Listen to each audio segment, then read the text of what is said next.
ಎಲ್ಲರಿಗೂ ನಮಸ್ಕಾರಗಳು. ಸ್ಮಿತಾಸ್ ಮ್ಯಾಜಿಕ್ ಹ್ಯಾಂಡ್ಸ್ಗೆ ನಿಮಗೆಲ್ಲರಿಗೂ ಸ್ವಾಗತ.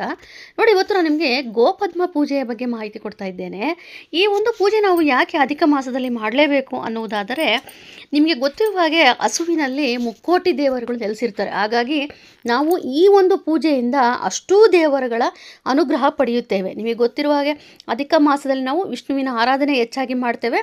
ಹಾಗಾಗಿ ಈ ಸಮಯದಲ್ಲಿ ನೀವು ಈ ಒಂದು ಗೋವರ್ಧನ ಪೂಜೆ ಮಾಡೋದ್ರಿಂದ ನಿಮಗೆ ತುಂಬಾ ಒಂದು ಒಳ್ಳೆಯದಾಗ್ತಾ ಬರ್ತದೆ.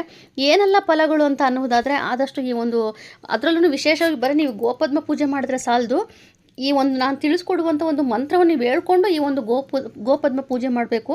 ಆ ರೀತಿ ನೀವು ಮಾಡೋದ್ರಿಂದ ನಿಮ್ಮಲ್ಲಿ ಮನೆಯಲ್ಲಿ ಧನಧಾನ್ಯ ಹೆಚ್ಚಾಗ್ತಾ ಹೋಗುತ್ತದೆ, ನೆಮ್ಮದಿ ಕೂಡ ಹೆಚ್ಚಾಗ್ತಾ ಹೋಗುತ್ತದೆ. ಆಮೇಲೆ ಮನೆಯಲ್ಲಿ ಒಂದು ಧನಾತ್ಮಕತೆ ಹೆಚ್ಚಾಗ್ತಾ ಹೋಗುತ್ತದೆ. ತುಂಬಾ ಒಳ್ಳೆಯದು.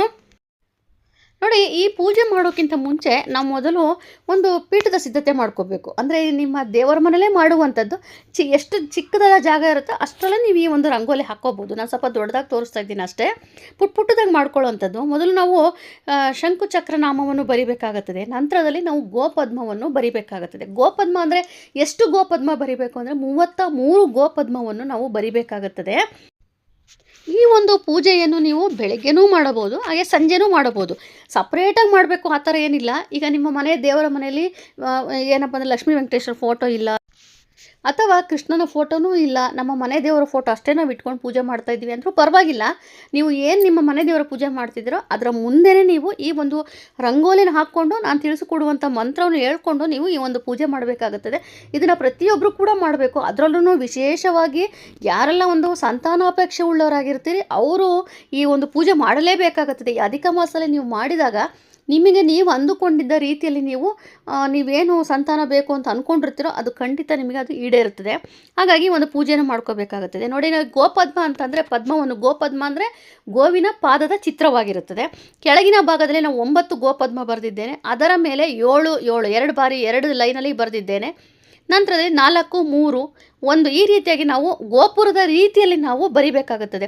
ಹಾಗೆ ಇದರಲ್ಲಿ ಒಂದು ವಿಶೇಷವಾದ ನಾನು ಒಂದು ದೀಪಾರಾಧನೆ ಕೂಡ ತಿಳಿಸ್ಕೊಡ್ತಾ ಇದ್ದೇನೆ. ಅದು ಕೂಡ ನೀವು ದೀಪಾರಾಧನೆ ಮಾಡೋದ್ರಿಂದ ತುಂಬಾ ಒಳ್ಳೆಯದು.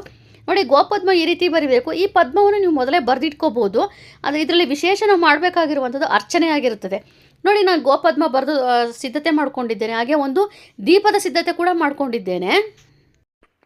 ಈ ಪೂಜೆಯನ್ನು ನೀವು ಪ್ರಾರಂಭ ಮಾಡೋದಕ್ಕೂ ಮುಂಚೆ ನಿಮ್ಮ ಮನೆಯ ದೇವರಿಗೆ ಮತ್ತು ಗಣೇಶನಿಗೆ ನಮಸ್ಕಾರ ಮಾಡಿಕೊಂಡು ನಂತರದಲ್ಲಿ ನೀವು ಈ ಒಂದು ಪೂಜೆಯನ್ನು ಪ್ರಾರಂಭ ಮಾಡಬೇಕಾಗುತ್ತದೆ.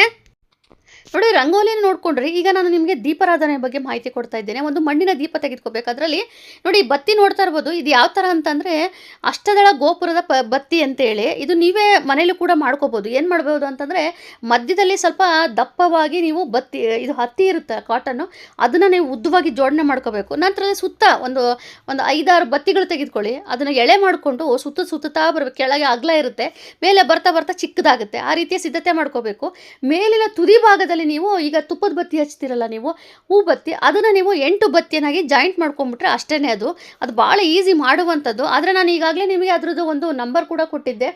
ನಾನು ಅಧಿಕ ಮಾಸದಲ್ಲಿ ನೀವು 33 ಬತ್ತಿಗಳನ್ನ ತೆಗೆದುಕೊಂಡಿರುವಂಥದ್ದು ಒಂದು ನಂಬರ್ ಮತ್ತು ಒಂದು ವಿಡಿಯೋ ಮೂಲಕ ತಿಳಿಸ್ಕೊಟ್ಟಿದ್ದೆ. ಆ ವಿಡಿಯೋ ಲಿಂಕನ್ನು ಸಹ ನಿಮ್ಗೆ ಹಾಕಿರ್ತೇನೆ, ನೋಡಿ. ಬೇಕಾದ್ರೆ ನೀವು ಅಲ್ಲೂ ಕೂಡ ತೆಗೆದುಕೋಬೋದು, ಅಥವಾ ನೀವು ಮನೇಲೇ ಇದನ್ನು ಸಿದ್ಧತೆ ಮಾಡ್ಕೋಬೋದು, ತೊಂದರೆ ಇಲ್ಲ. ಭಾಳ ಈಸಿಯಾಗಿ ಮಾಡ್ಕೊಳ್ಳೋ ಅಂಥ ಬತ್ತಿ ಅದು. ನೀವೇ ರೆಡಿ ಮಾಡ್ಕೊಳ್ಳಿ. ನೋಡಿ, ಆ ದೀಪಕ್ಕೆ ನೀವು ಏನು ಮಾಡಬೇಕಂದ್ರೆ ಹಿಂದಿನ ದಿವಸವೇ ನೀವು ಎಣ್ಣೆ ಹಾಕಿ ನೆನೆಸಿಡಬೇಕು. ಎಷ್ಟು ನೆನೆಸ್ತೀರೋ ಅಷ್ಟು ಚೆನ್ನಾಗಿ ಆ ದೀಪ ಹತ್ಕೊಂಡು ಉರಿತಾ ಇರುತ್ತೆ. ಈಗ ನೋಡಿ, ನಾವು ರಂಗೋಲಿ ರೆಡಿ ಮಾಡ್ಕೊಂಡ್ವಿ, ದೀಪಾರಾಧನೆ ಸಿದ್ಧತೆ ಮಾಡ್ಕೊಂಡ್ವಿ. ಮೊದಲು ವೆಂಕಟೇಶ್ವರ ಸ್ವಾಮಿ ಫೋಟೋಕ್ಕೆ ನಾವು ಊದ್ಬತ್ತಿಯನ್ನು ಬೆಳಗಿ ಧೂಪವನ್ನು ಹಚ್ಚಿ ನಂತರದಲ್ಲಿ ಅರ್ಚನೆ ಪ್ರಾರಂಭ ಮಾಡಬೇಕು. ಅರ್ಚನೆಗೆ ನಾವು ತುಳಸಿ ದಳ ಬೇಕೇ ಬೇಕು. ಆಮೇಲೆ ಬಿಳಿ ಹೂವನ್ನು ತೆಗೆದುಕೋಬೋದು. ಅರಿಶಿಣ, ಕುಂಕುಮ ಮತ್ತು ಅಕ್ಷತೆ ಇಷ್ಟು ಬೇಕು. ಈಗ ನೋಡಿ, ಗಣಪತಿ ಪೂಜೆಗೆ ನಮಗೆ ಹೆಂಗೆ ಗರಿಕೆ ಬೇಕೇ ಬೇಕೋ, ಗರಿಕೆ ಇಲ್ಲದೇ ಸಂಪೂರ್ಣ ಆಗೋದಿಲ್ವೋ, ಅದೇ ರೀತಿನ ಈ ಒಂದು ಪೂಜೆಯಲ್ಲೂ ಕೂಡ ನಿಮಗೆ ತುಳಸಿ ದಳ ಇಲ್ಲ ಅಂತ ಅಂದರೆ ಪೂಜೆ ಸಂಪೂರ್ಣ ಆಗೋದಿಲ್ಲ. ನೋಡಿ, ಮೇಲಿಂದ ಅರ್ಚನೆ ಪ್ರಾರಂಭ ಮಾಡಬೇಕು. 1ರಿಂದ ನೀವು ಮೊದಲು ಏನು ಮಾಡಬೇಕು ಅಂತಂದರೆ, ಒಂದೊಂದು ಗೋಪದ್ಮಕ್ಕೂ ಕೂಡ ನೀವು ಅರಿಶಿಣ ಕುಂಕುಮ ಹಚ್ಬಿಟ್ಟು ಒಂದೊಂದು ಅಕ್ಷತೆನೇ ಇಟ್ಟು ತುಳಸಿ ದಳ ಇಡಬೇಕು. ಆ ಒಂದು ನೀವು ಏನು ಅರಿಶಿಣ ಕುಂಕುಮ ಇಡ್ತೀರ ಆ ಸಂದರ್ಭದಲ್ಲಿ ಹೇಳಿಕೊಳ್ಳುವಂಥ ಮಂತ್ರ ಏನಪ್ಪ ಅಂತಂದರೆ, ಗೋವರ್ಧನ ಧರಂ ಒಂದೇ ಗೋಪಾಲಂ ಗೋಪರೂಪಿಣಂ ಗೋಕುಲೋತ್ಸವ ಮೀಶಾನಂ ಗೋವಿಂದಂ ಗೋಪಿಕಾ ಪ್ರಿಯಂ ಅಂತೇಳಿ ನೀವು ಆ ಒಂದು ಮಂತ್ರವನ್ನು ನೀವು 33 ಬಾರಿ ಹೇಳ್ಕೋಬೇಕು. ಅದು ಭಾಳ ವಿಶೇಷ. ಡೈಲಿ ಹೇಳ್ಕೋಬೇಕು. ಅದನ್ನು ನೀವು ಅದು ಹೇಳ್ಕೊಳ್ಳೋದ್ರಿಂದ ನಿಮ್ಮಲ್ಲೇ ತುಂಬಾ ಬದಲಾವಣೆಗಳು ನೀವು ಕಾಣ್ತಾ ಹೋಗ್ತೀರಿ. ನೋಡಿ ಆ ಪ್ರತಿ ಒಂದೊಂದು ಪದ್ಮ ಬರಿಬೇಕಾದ್ರೂ ಕೂಡ ನೀವು ಮೊದಲು ಅರಿಶಿಣ ಕುಂಕುಮ ಇಟ್ಟು ಅಕ್ಷತೆ ಇಟ್ಟು ಒಂದು ತುಳಸಿ ದಳವಿಟ್ಟು ಈ ಒಂದು ಮಂತ್ರವನ್ನು ಹೇಳ್ಕೋಬೇಕು. ಗೋವರ್ಧನಧರಂ ಒಂದೇ ಗೋಪಾಲಂ ಗೋಪರೂಪೀಣಂ ಗೋಕುಲೋತ್ಸವ ಮೀಶನಂ ಗೋವಿಂದಂ ಗೋಪಿಕಾ ಪ್ರಿಯಂ. ಅದನ್ನು ನಾನು ನಿಮಗೆ ಡಿಸ್ಪ್ಲೇ ಮೇಲೆ ಹಾಕಿರ್ತೇನೆ.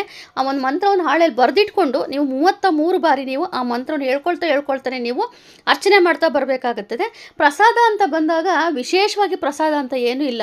ಅವಲಕ್ಕಿ ಬೆಲ್ಲ ಇಡ್ಬೋದು, ಅಥವಾ ಉರ್ಗಡ್ಲೆ ಇಡ್ಬೋದು, ಬಾಳೆಹಣ್ಣು ಇಡ್ಬೋದು, ಹಾಲು, ಅಥವಾ ನೀವು ಅವತ್ತಿನ ದಿವಸ ವಿಶೇಷವಾಗಿ ಏನಾದ್ರೂ ಪಾಯಸ, ಸಿಹಿ ಸಜ್ಜಿಗೆ ಏನಾದರೂ ಮಾಡಿದರೆ ಅದೇ ಒಂದು ಪ್ರಸಾದ ಇಡ್ಬೋದು.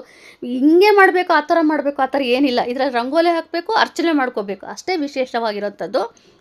ದೀಪಾರಾಧನೆ ನಾನು ತಿಳಿಸ್ಕೊಟ್ಟಾಗೆ ನೀವು ಎಷ್ಟು ಬತ್ತಿಗಳು ಬೇಕಾದ್ರೂ ಸಿದ್ಧತೆ ಮಾಡ್ಕೋಬೋದು. ಈಗ 33 ದಿವಸವೂ ಕೂಡ ನೀವು ಅದೇ ಬತ್ತಿನೇ ಹಚ್ಬೋದು, ತೊಂದರೆ ಇಲ್ಲ. ನಾನು ಇನ್ನೂ ವಿಶೇಷವಾಗಿ ಬತ್ತಿಗಳಿಂದ ದೀಪಾರಾಧನೆ ತೋರಿಸ್ತಾ ಹೋಗ್ತೀನಿ ಮುಂದಿನ ದಿನಗಳಲ್ಲಿ. ನೋಡಿ, ದೀಪಾರಾಧನೆ ಬತ್ತಿ ಕೂಡ ತುಂಬ ಚೆನ್ನಾಗಿ ಅದು ಉರಿತಾ ಇದೆ, ಅದು ಸಂಪೂರ್ಣವಾಗಿ ಉರಿದೋಗುತ್ತೆ. ಈ ರೀತಿಯಾಗಿ ನೀವು ಬೆಳಗ್ಗೆ ಅಥವಾ ಸಂಜೆ ಮಾಡ್ಬೋದು. ಎಷ್ಟು ದಿವಸ ಮಾಡಬೇಕು ಅಂತಂದರೆ ಅಧಿಕ ಮಾಸ ಮುಗಿಯೋವರೆಗೂ ನೀವು ಈ ಒಂದು ಪೂಜೆ ಮಾಡಬೇಕಾಗುತ್ತದೆ. ಹಾಗೆಯೇ ಇದನ್ನು ನೀವು ಹಂಗಾದ್ರೆ ಮಧ್ಯದಲ್ಲಿ ನೀವೇನೋ ಸಮಸ್ಯೆ ಬಂತು ಅಂದರೆ, ಈಗ ಪೀರಿಯಡ್ ಸಮಸ್ಯೆನೋ ಅಥವಾ ಊರಿಗೆ ಹೋಗುವ ಸಂದರ್ಭದಲ್ಲಿ ಆ ಸಮಯ ಬಿಟ್ಬಿಡಿ. ನಿಮ್ಮ ಮನೇಲಿ ಎಷ್ಟು ದಿವಸ ಇರ್ತೀರೋ, ಯಾವ ಸಮಯದಲ್ಲಿ ಆಗುತ್ತೋ ಆ ಒಂದು ಸಮಯದಲ್ಲಿ ನೀವು ಈ ಪೂಜೆ ಮಾಡ್ಕೋಬೋದು.